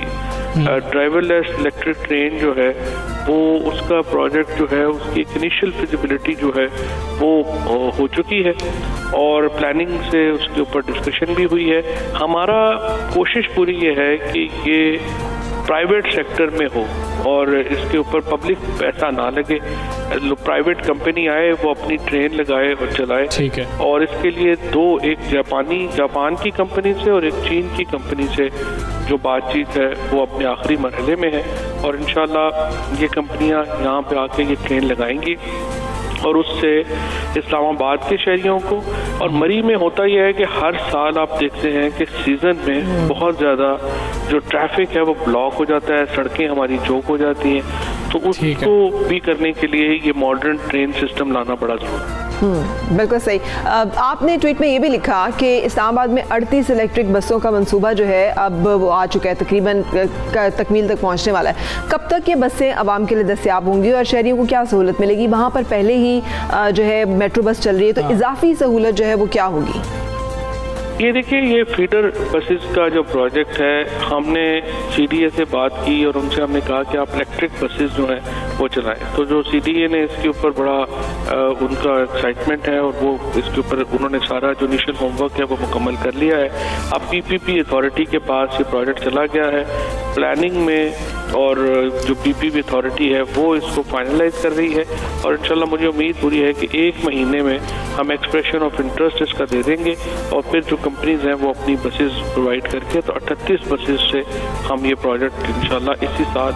ठीक है फवाद चौधरी साहब, कराची में ट्रांसपोर्ट मंसूबा ग्रीन लाइन जूं का तूं पड़ा है। वफाकी हुकूमत कराची में ट्रांसपोर्ट के मसाइल के हल के लिए क्या कर रही है? बिल्कुल आपकी बात ठीक है। कराची में 3.5 अरब रुपया जो है वो फेडरल गवर्नमेंट के पास है इसके लिए, बसेस के लिए। मैंने यही रिकमेंड किया है गवर्नर सिंध को कि अगर आप बेहतर समझें तो इसके लिए इलेक्ट्रिक बसेस खरीदी जाए और वो हम इसके ऊपर जो है वो चलाएं, ताकि कराची में भी बहुत इन्वायरमेंट का प्रॉब्लम है। यही प्रपोजल हमने लाहौर को भी दी है, और ये एक्चुअली अगर ये जो गवर्नमेंट्स हैं, जो डिस्ट्रिक्ट गवर्नमेंट्स हैं, वो अगर चाहें तो इसको वो बगैर पैसे लगाए BOT पे भी दे सकती हैं। हमने बहरहाल अपनी प्रपोजल दे दी है। अब तो कराची की सिटी गवर्नमेंट के ऊपर और लाहौर की सिटी गवर्नमेंट के ऊपर है कि वो इस पे मजीद पेशरफ्त अगर करना चाहेंगे तो हम पूरा प्रोजेक्ट बनाने के लिए हम उनके साथ ताउन भी कर सकते हैं, और बगैर पैसे लगाए वो अपने शहरियों को ये सहूलत। बिल्कुल ठीक है। वफाकी वजीर बराए science and technology Fawad Chaudhry साहब हमसे बात कर रहे थे, बहुत शुक्रिया आपका। कौसार मरी जो है उसके खूबसूरती से अब आप लुत्फानंदोज़ तो हो ही सकेंगे, लेकिन उसके साथ साथ सियाहों की जन्नत कहलाने वाला चित्राल, जहाँ पर सबसे बड़ी सरमायाकारी जो है वो की जा रही है $3 करोड़, पाकिस्तान रुपीस की बात नहीं हो रही, $3 करोड़ की बात हो रही है, जिसकी लागत से चित्राल में पहला 5 स्टार जिसे कहना चाहिए सियाहती रिजॉर्ट उसका संगे बुनियाद रख दिया गया। बिल्कुल, वज़ीर आज़म के मुआविन खुसूसी जुल्फी बुखारी ने ही 5 स्टार होटल का संगे बुनियाद रख दिया। पाकिस्तानी नयाद अमरीकी शहरी अनवर अमान जो हैं वो होटल इंडस्ट्री में खतीर सरमायाकारी करेंगे। और इस मौके पर जुल्फी बुखारी का कहना था कि हुकूमत आने के बाद गैर मुल्की सरमायाकारी में 206% इजाफा हुआ है। उनका ये भी कहना था कि 5 अरब की लागत से तामीर होटल चित्राल की इस खूबसूरती में मजीद इजाफा करेगा। और ये 80 बिस्तरों पर जो है मुश्तमिल होटल की तामीर है और मकामी लोगों के लिए रोज़गार पैदा होगा। ये बहुत अहम इसमें चीज़ है। और जुल्फी बुखारी ने यह भी बताया कि वज़ीर आज़म मुल्क में सयाहती सरगर्मियों में तेज़ी चाहते हैं, और वज़ीर आज़म इसकी बात, टूरिज़म की बात हमेशा करते हैं। जब भी ऐसे मकामात पे जाने का इत्तफाक हुआ है ना, तो वहाँ पर ये इसकी कमी महसूस होती है। आपको एक कंफर्टेबल लिविंग नहीं मिलती। अगर आपको इल्म हो ना, नॉर्थ की तरफ जैसे आप जाएँ टेम्परेचर्स बहुत ज़्यादा होते हैं, वहाँ पर आपको घूमना फिरना अपने होता है, उसके बाद आपका दिल चाहता है वापस आए तो एक कंफर्टेबल लिविंग हो, जहाँ पे टेम्परेचर कंट्रोल भी हो, जहाँ पे आप एक अच्छा बाथ भी ले सकें, जहाँ पे एक अच्छा खाना पीना भी हेल्दी वो रख सके, वो नहीं था। और फॉरेनर्स आएंगे इधर ना, ये आप देखें इसमें। और चित्राल जो है ना, वो तो आपको पता ना, आगे बहुत सारी हाइट्स है हमारे पास जहाँ पे सियाह बहुत आते हैं। इसी पर बात कर लेते हैं। पोर्टर पाकबानी और चीफ जो हैं औरंगजेब आलमगीर साहब हमारे साथ मौजूद हैं। औरंगजेब साहब अस्सलाम वालेकुम। पहली मरतबा है कि सयाहों की जन्नत चित्राल में 5 स्टार होटल बनने जा रहा है। इसके महल्ले वकू के हवाले से हमें बताएं, गैर मुल्की सयाहों के लिए यहाँ क़याम करने में क्या ख़ास बात होगी? जी वालेकुम सलाम, और बहुत शुक्रिया इस अपॉर्चुनिटी के लिए। जिस होटल की आप बात कर रहे हैं, ये एक ओवरसीज पाकिस्तानी है जो कि तकरीबन 5 अरब रुपए की इन्वेस्टमेंट करके पब्लिक प्राइवेट पार्टनरशिप में ये होटल बनाने जा रहे हैं। अच्छा, चित्राल रीजन लोहारी टनल से ऊपर, अगर आप दरोज से ऊपर का जितना रीजन को ले लें तो उसको चित्राल रीजन माना जाता है। उस रीजन में अनफॉर्चुनेटली पाकिस्तान में जो बहुत 5 स्टार या 4 स्टार अकोमोडेशन हैं उनकी कमी है, तो इस कमी को ये होटल पूरा करेगा। चित्राल कल्चरली एक बहुत ही रिच और सकाफती एतबार से बहुत मुनफरिद इलाका है, जहाँ पे आपने सुना होगा कि कैलाश का जो इलाका है जहाँ पे 12-14 गाँव हैं, जी हाँ, बम्बोर और बम्बू रेत और जो 12-14 गाँव हैं उनके, वो बहुत ही कल्चरली रिच इलाका है। पिछले साल जो रॉयल विजिट हुआ था, प्रिंस विलियम और केट मिडल्टन भी पाकिस्तान आए थे। उनसे पहले 1991 में प्रिंस डायना पाकिस्तान आई थी। इन दोनों ने पाकिस्तान में चित्राल जाने को प्रेफर किया था, लेकिन अनफॉर्चुनेटली चित्राल हमारी तजर्बे के मुताबिक बहुत ज़्यादा एज अ ब्रांड प्रमोट नहीं किया गया है पाकिस्तान की तरफ से, जिस तरह हुंजा को या स्कर्दू होटलों को या K2 बेस कैंप को हमने एक ब्रांड बनाया है, इस तरह हम चित्राल को शायद नहीं बना सके। उसके लिए आई थिंक ये बहुत फायदेमंद साबित होगा। इसका जो महल वकूफ है वो भी बहुत अच्छी जगह इन्होंने चुनी है, बिल्कुल एयरपोर्ट से करीब और बिल्कुल पहाड़ के किनारे पे ये होटल बनाने जा रहे हैं और सामने बिल्कुल इसके चित्राल रिवर बह रहा है। तो आई थिंक ये सीने के एतबार से भी बहुत अच्छा होगा और फैसिलिटी के एतबार से भी बहुत अच्छी जगह साबित होगी। अच्छा, इस बारे से भी बताइएगा कि शंदूर भी इस रास्ते में आता है क्योंकि वहाँ पर भी एक बहुत बड़ा मेला सजता है, पोलो दुनिया का सबसे ऊंचा पोलो ग्राउंड है, क्या ये होटल उसको भी कैटर कर सकेगा? फिर बहुत सारे गैर मुल्की कोपहमा आते हैं, उनका भी रूट बाज़-औक़ात ऐसा होता है, कोई यहाँ से गुजरते हैं, बहुत सारे लोग जो कि हमारी सीनिक साइट सीइंग के लिए आता है कि पाकिस्तान में 7000 फुट से बुलंद कितनी चोटियाँ जो कि सारी इस रीजन, तो ये उस रूट पे वाक़ है, ये इन तमाम लोगों को भी कैटर करेगा? बहुत अच्छा पॉइंट आपने पॉइंट आउट किया है। शंदूर जो है वो अनफॉर्चुनेटली KP के गवर्नमेंट की जुरिस्डिक्शन में नहीं आता, इस वजह से थोड़ा सा वहाँ पर जो रोड की फैसिलिटी है वो बहुत अच्छी नहीं है। अनफॉर्चुनेटली गिलगित से जो 250 किलोमीटर का पैच चित्राल को कनेक्ट करता है शंदूर के जरिए, वो रोड बहुत अच्छा नहीं है। हम उम्मीद करते हैं कि इस डेवलपमेंट के साथ शायद वहाँ भी काफ़ी बेहतरी आ जाए। वैसे ये होटल चित्राल शहर के काफ़ी करीब मौजूद है, सिटी से बिल्कुल, यानी एयरपोर्ट से तकरीबन ये 10 मिनट 15 मिनट की ड्राइव के फासले पर मौजूद है। लेकिन ये एक बड़ी अच्छी बात आपने बताई है और ये बात हम भी बताते चलें कि जो फॉरेन टूरिस्ट का इन्फ्लक्स चित्राल में आता है वो हुंजा या गिलगित की तरफ से ज्यादा आता है, तो शंदूर से होते हुए ये टूरिस्ट यहाँ पर आते हैं, तो उस पैच को भी बेहतर करने की जरूरत है। आई थिंक इस डेवलपमेंट के जरिए शायद वहाँ पे भी हमें कुछ फायदा हासिल हो सके। बिल्कुल ठीक है। जो सियाहती मकामात हैं, इधर हम जब जाने लगते हैं तो सोचते हैं कि पता नहीं यहाँ पर गाड़ी चला सकेंगे, नहीं चला सकेंगे, कैसे जाएंगे, फैमिली के साथ जाएंगे, खौफ होता है। तो वो जो सड़कें हैं उनकी तामीर के लिए काम करना कितना ज़रूरी है अगर हम सियाहत को प्रमोट करना चाहते हैं? अच्छा, एक बात आपको यहाँ बताते चलूँ कि इस साल का जो मेरा तजुर्बा KPK में रहा है वो बहुत अच्छा रहा है और मेरा ख्याल है कि डेवलपमेंट के पॉइंट ऑफ व्यू से KPK गवर्नमेंट ने बहुत काम किया है। अच्छा। जैसे आपने बात की कि रोड्स बहुत ज़्यादा ज़रूरी होते हैं और ये सिर्फ बैनुल-अक़वामी टूरिस्ट के लिए ज़रूरी नहीं है। मैं एक बात यहाँ पे पॉइंट आउट करता चलूँ कि पाकिस्तान की जो एलीट है, अनफॉर्चुनेटली वो पाकिस्तान के अलावा दुनिया में तकरीबन सब जगह ट्रैवल कर चुके होते हैं और पाकिस्तान में वो इस वजह से सफ़र करना प्रेफर नहीं करते क्योंकि उनको एतमाद नहीं है सर्विसेज पे। हमारी जो ट्रैवल वेबसाइट है वो बुकिंग सर्विसेज फराहम करती है होटल और ट्रांसपोर्टर और ट्रैवल गाइड्स की।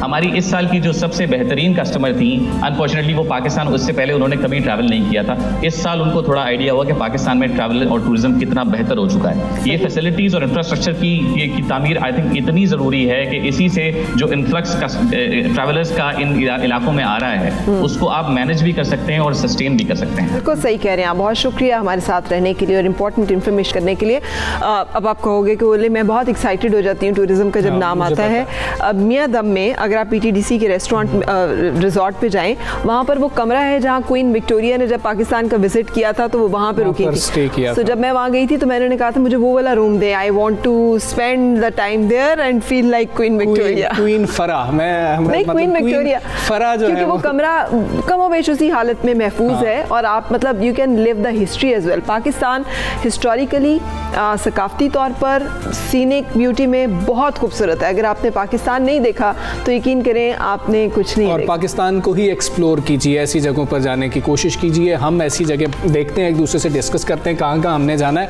अभी आपको एक ब्रेक की तरफ लेके चलेंगे, stay with us.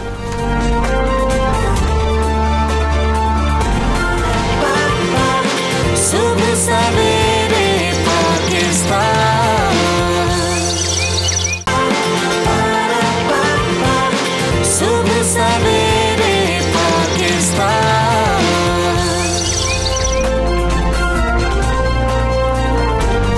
Welcome back, सुबह सवेरे पाकिस्तान आप देख रहे हैं और एक और अच्छी खबर आपको देंगे कि फलाही रियासत की जानिब खैबर पख्तूनख्वा की हुकूमत का एक बड़ा कदम, सूबे में 18 अरब रुपए का मुल्क का सबसे पहला बड़ा हेल्थ इंश्योरेंस मंसूबा मुतारिफ करा दिया गया। और इस निज़ाम के तहत खैबर पख्तूनख्वा के मुस्तकिल जो रिहायशी हैं वो फ़ी ख़ानदान सालाना 10 लाख रुपए तक का इलाज करवा सकेंगे, जो कि वाकई बहुत बड़ी बात है कि ऐसा सोचा गया और अब ऐसा किया जा रहा है। बिल्कुल सही। इससे पहले खैबर पख्तूनख्वा के कबायली इजला में सर्वे के जरिए मुस्तहिक अफराद को सेहत कार्ड फ्राहम किया गया था।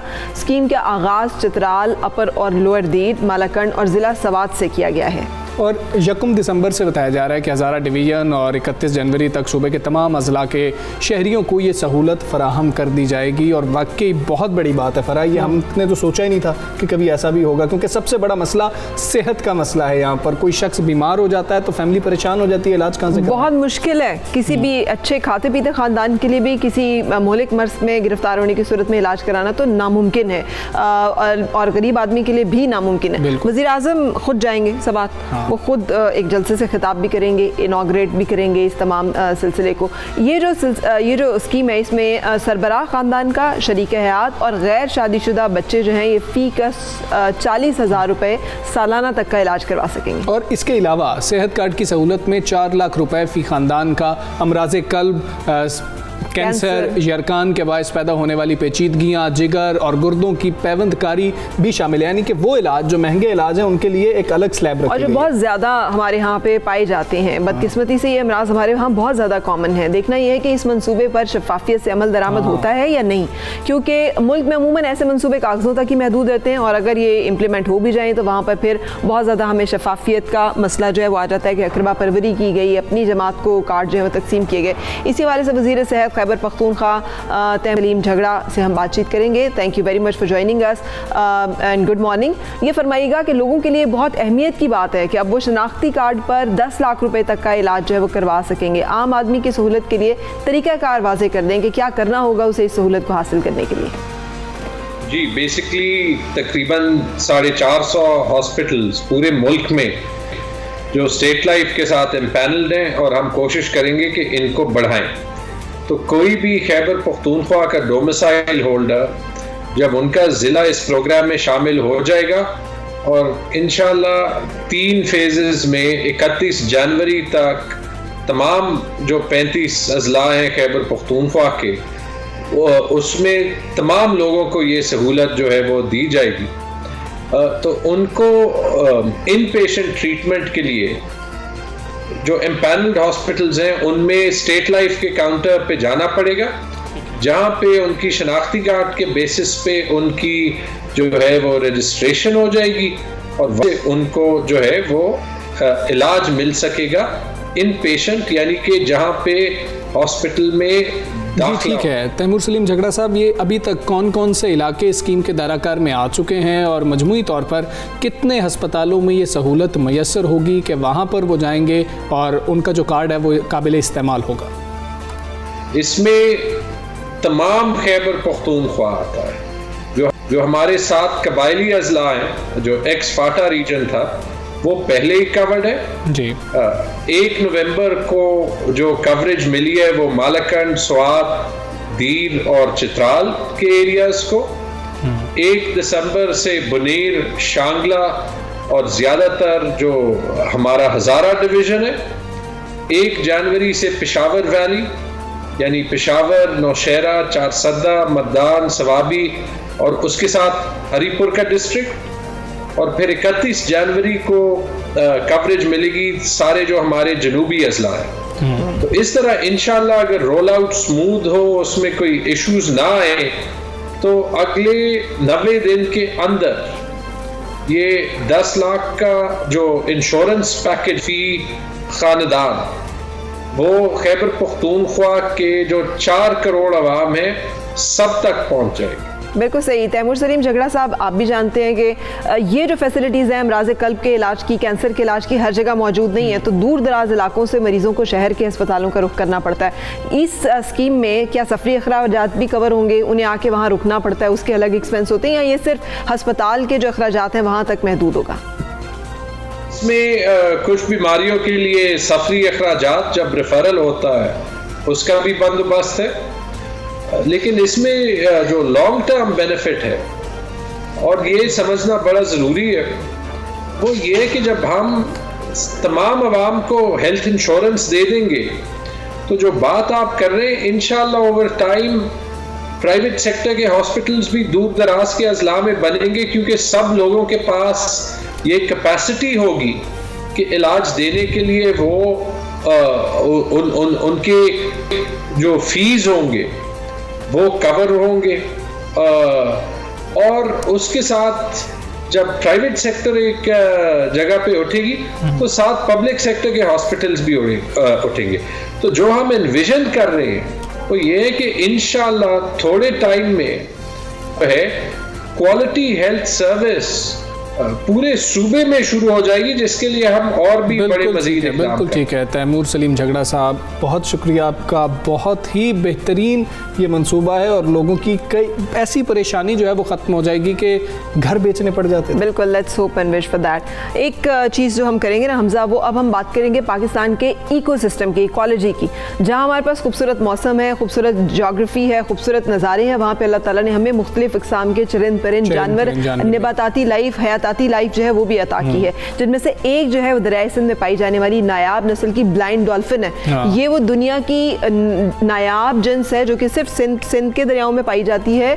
और पिछले दिनों एक अफसोसनाक फुटेज जो है सामने आई, जो कि इस वक्त आप स्क्रीन पे देख सकते हैं कि एक माहीगीर के हाथ लगी और उसकी हलाकत के जिम्मेदार माहीगीर को गिरफ्तार भी कर लिया गया। बिल्कुल ऐसे ही है। और मकामी माहीगीर ने रास्ता भटक कर आने वाली ये जो इंडस डॉल्फिन जिसको हम कहते हैं, नहर से निकाल कर इसको पकड़ने का बाकायदा जश्न मनाया था और जिसके बायस इंडस डॉल्फिन हलाक हो गई थी। और ये बहुत अफसोसनाक बात है कि जो इंडस डॉल्फिन जो है इसकी उम्र तकरीबन 2 साल थी। ये सफ़र करते करते नवाबशाह की राब्ता गुजर कनाल में पहुंच गई थी। हलाकत की वीडियोस जो है वो सोशल मीडिया पे वायरल होने के बाद इस माहीगीर को जो है सिंध पुलिस की मदद से गिरफ्तार किया गया। सिंध वाइल्ड लाइफ के मुताबिक इस पर मुख्तलिफ दफ़ात के तहत मुकदमा जो है वो दर्ज किया गया है।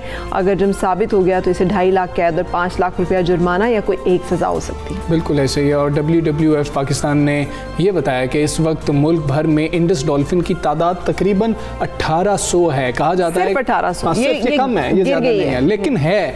और उनमें से भी हम ऐसा रवैया रख रहे हैं कि वो एक डॉल्फिन हलाक हो गई हमारी गलती की वजह से।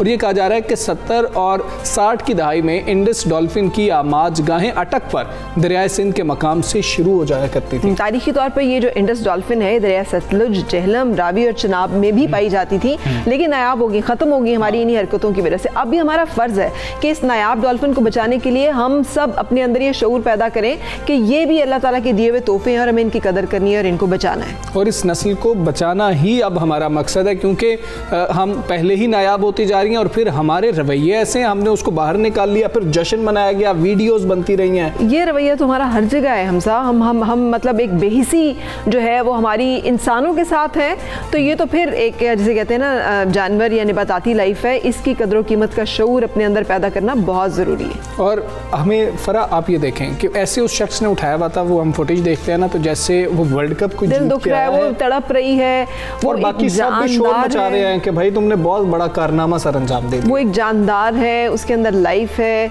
हमें एक किसी भी ज़िंदगी की, अल्लाह ताला की दी हुई ज़िंदगी की रिस्पेक्ट करनी है। हमें हलाल किए गए हैं वो जानदार जिन्हें हम अपनी ज़रूरत के लिए इस्तेमाल करते हैं और उसमें हमें बताया गया है कि कैसे हमें उनको लेना है। तो हम जो इस तरह की करते हैं काम, ये मेरा ख्याल है कि जानना भी ज़रूरी है कि गलत है, वरना जुर्माना हो सकता है। बिल्कुल। Director WWF Pakistan doctor उज़मा Khan हमारे साथ हैं। Doctor उज़मा, thank you very much. अस्सलाम वालेकुम। डॉक्टर उज़मा, हमारे जो ये रवैये हैं, और हमने देखा अब एक अच्छी खबर तो सामने आई कि गिरफ्तारी अमल में लाई गई है, जुर्म साबित होगा तो सज़ा भी दी जाएगी। इन रवैयों को रोकने के लिए हमें क्या करना होगा? उसे पता भी है कि ये जुर्म है जो कर रहा है ये सब कुछ। Thank you very much. I think आपने बहुत अच्छा इंट्रोडक्शन दिया है। मेरा ख्याल है कि हमने ये देखा है क्योंकि कम्युनिटीज़ बहुत सी हैं जो कि जब डॉल्फिन कैनाल में फंसती है तो उसको बचाने में हेल्प भी करती हैं। सो सारी कम्युनिटीज़ इस तरह की हरकतें नहीं करती, बल्कि बहुत सपोर्टिव होती हैं, बल्कि सिंध वाइल्ड लाइफ को इन्फॉर्म करती हैं कि जी आपकी भुलन नहर में फंस गई है, आप उसको ले जाएं क्योंकि हमने अपना जाल लगाना है, क्योंकि वरना ये जाल में फंस जाएगी। तो वो इंतज़ार करती हैं। सो सारी कम्युनिटीज़ ऐसी नहीं है, लेकिन हमने ये देखा है कि जब भुलन जो है वो स्विम करके कैनाल में कहीं दूर चली जाए तो एक दो दफ़ा ये भी हुआ था कि उसको गोली से मार दिया गया था। ये मैंने पिछले कुछ 20 सालों में 2 ऐसे वाक़यात देखे जिसमें उसको लोगों ने अवेयरनेस नहीं है, समझा कि पता नहीं कोई डेंजरस एनिमल है और उसको शूट कर दिया। तो अवेयरनेस की जैसे आपने कहा कि बहुत ज़्यादा ज़रूरत है।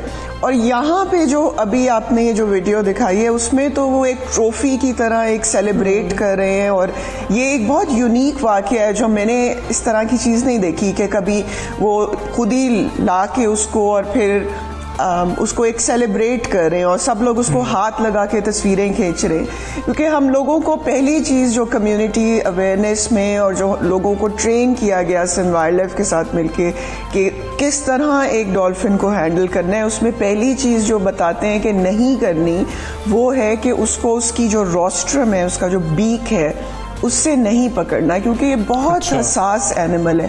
पानी से बाहर आता है तो इसकी स्किन एकदम से ड्राई होने लगती है। तो इसको बहुत प्रोटोकॉल्स हैं कि उसको कैसे हैंडल करना है। तो रिमोट एरियाज में एका दुका इस तरह के वाक़े हुए हैं जिसने कम्युनिटी ने एक कहते ना मिस्टेकन आइडेंटिटी के तहत उसको मार दिया, लेकिन this was more like a celebration और कैमरा सेट हुए हुए थे और लोग उसने डाइव भी तब किया था पानी में इस आदमी ने जब कैमरा और लोग सारे वहाँ मौजूद थे। तो इसको और भी इन्वेस्टिगेट करने की ज़रूरत है, क्योंकि एक आदमी तो सामने था लेकिन जिसने ये सारी फुटेज ली है और इतने अच्छे तरीके से बनाई है उसको भी पकड़ने की ज़रूरत है। कि हो सकता है उसने प्रॉम्प्ट किया हो कि आप ये करें और मैं देखें आपकी वीडियो बना रहा हूँ और ये सब लोग देखेंगे। लेकिन कोई कानून साजी उसमें सब इस हवाले से मौजूद है कि जैसे ये कोई ऐसा वाकया रिपोर्ट हुआ कि कोई शख्स अगर कहाँ कॉल करे इन्फॉर्म करने के लिए, अगर उसे पता चले कि कोई इंडेंजर्ड स्पीशी है, कोई ऐसी नायाब जिन्स है या कोई ऐसा जानवर है जो कि मुश्किल में है, उसे क्या करना चाहिए? इसमें यह है कि हमारा सिंध वाइल्ड लाइफ का और हमारा एक जॉइंट एजुकेशन सेंटर है सक्खर में, उसकी हेल्पलाइन है और उस पे कॉल करके हमें कम्युनिटी आउटरीच से ही पता चलता है कि जी वो दूर दराज एक भुलन ट्रैप्ड है और इस भुलन का पता था कि वो ट्रैप हुई हुई है। तो इसको मॉनिटर किया जा रहा था कि ये वाकया सरफेस हो गया, तो वो हमें कम्युनिटी से ही पता चलता है ज़्यादातर, और वो उसका एक नंबर है जिस पे लोग बता सकते हैं। उसके बाद एक टोल फ्री नंबर एक होता था, दूसरा एक और सेटअप किया जा रहा है ताकि लोग फ़ौरन इन्फॉर्म कर सके। लेकिन ये ज़्यादा कि वहाँ पे आपको पता है जैसे रिमोट एरियाज़ में वर्ड ऑफ माउथ बहुत होते हैं, एक ने दूसरे को बताया, दूसरे इस तरह बहुत हमारे रेंजर्स होते हैं, सिंध वाइल्ड लाइफ के होते हैं जो कि उनको रिपोर्ट कर देते हैं और फिर इस तरह पता चलता रहता है। बहुत शुक्रिया। लेकिन हम इसको और इम्प्रूव करने की भी कोशिश कर रहे हैं। बिल्कुल ठीक है डॉक्टर उज़्मा, बहुत शुक्रिया आपका। ये अहम मामला था जिस पर आप हमारी रहनुमाई कर रही थी और ये भी पता लगा कि हेल्पलाइन पर कॉल की जा सकती है। फरा, मुझे ना वो सॉरी लेकिन मुझे ना वो याद आ गया हज़रत उमर फ़ारूक रज़ी अल्लाह तआला अन्हु का वो कि फ़िरात के किनारे एक कुत्ता भी अगर प्यास से मर जाएगा ना तो सवाल उम्र से होगा या भूख से मर जाएगा, उन्होंने कहा था। लेकिन ये है कि जानवरों के साथ भी हमें हुस्न सलूक और उनकी ज़रूरियात का भी ख्याल रखना है। तो हम कैसे इतने जालिम और बेरहम हो जाते हैं कि हम इनके साथ जो है वो बिल्कुल गैर इंसानी रवैया इख्तियार कर लेते हैं। बिल्कुल ऐसे ही है। हम अगर अपनी बात करें ना तो हम कैसे लोग हैं कि शहर कायद में एक सरकारी अस्पताल में बड़ी वारदात हो गई है और ये ऐसी वारदात है कि न्यू कराची में वाक़े सिंध गवर्नमेंट अस्पताल में कोविड स्टोर में चोरी की वारदात हुई है और मुल्ज़िमान जो है वारदात के दौरान आंखों के सामने 300 सरकारी ऑक्सीजन सिलेंडर ले उड़े हैं। और ये कितनी अफसोसनाक बात है, जब कोविड पेशेंट होते हैं हम सब जानते हैं कि ऑक्सीजन लेवल जो है वो नीचे आ जाता है, इसलिए सिलेंडर्स की ज़रूरत होती है। हम इतने बेहिस हैं। ये वारदात कैसे हुई फयाज से जानते हैं। फयाज यूनुस बताइएगा।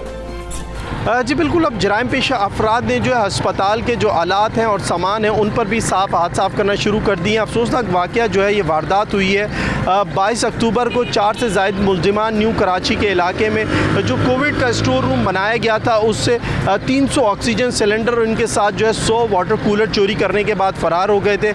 पुलिस ने मुकदमा दर्ज करने के बाद तहकीकात शुरू की और 4 मुल्ज़िमान को गिरफ़्तार किया, जिनकी निशानदेही पर 250 से ज़ायद ऑक्सीजन सिलेंडर जिनकी मालियत करोड़ों पे बताई जाती है, उनके साथ जो है वाटर कूलर जिनकी तादाद 60 है उनको तहवील में लिया। पुलिस का कहना है कि मुल्ज़िमान को अदालत में पेश किया है, इनका मज़ीद रिमांड हासिल किया है। इनकी निशानदेही पर छापामार कार्रवाइयाँ जारी है। मिन कासिम के इलाके में भी एक कार्रवाई के दौरान ऑक्सीजन सिलेंडर्स को वो कहते हैं कि तहवील में लिया गया है। पुलिस का कहना है कि चारों मुल्ज़िमान से तहकीकात की जा रही है। मुल्ज़िमान से जो मेन तहकीकात पुलिस का कहना है वो ये की जा रही है कि इनको कैसे पता चला कि कोविड के जो स्टोर रूम है उसमें इतनी बड़ी मालियत का जो सामान मौजूद है, जिसके बाद ये तमाम तर मुल्ज़िमान 4 ट्रकों के साथ एक गाड़ी में आया और एक गाड़ी इनके बैकअप में, जो करोला कार के बारे में बताया जाता है, वो बैकअप में मौजूद थी, जिससे तमाम तर अफराद जो मौजूद थे उन्होंने निशानदेही की, जिसके बाद मुलजिमान ने कोविड के स्टोर रूम के ताले तोड़ने के बाद कई घंटों तक ये तमाम तर सामान मुंतकिल किया और यहाँ से फिर ये बिन कासिम के इलाके में ले गया। पुलिस का कहना है कि मुलजिमान से मज़ीद तहकीकात की जा रही है। शुबा जाहिर किया जा रहा है कि अस्पताल इंतज़ामिया का कोई शख्स भी